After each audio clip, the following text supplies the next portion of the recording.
Hey, Carlos! Why are you breathing so hard? Well, I just ran a 5K race with my running club, and now I'm tired. Wow, that's a long way. How many meters is that? Well, 5K is 5 kilometers, which looks like this. Yes, and there are 1,000 meters in each kilometer.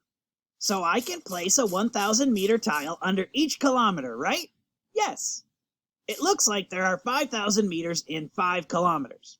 Could we have done this another way? Yeah, remember that to convert larger units into smaller ones, you should multiply. Just like this. 5 times 1,000 equals 5,000. So 5 kilometers times 1,000 meters equals 5,000 meters. Yeah, both ways give us the same result. 5K is the same length as 5,000 meters. Now maybe you should try some on your own.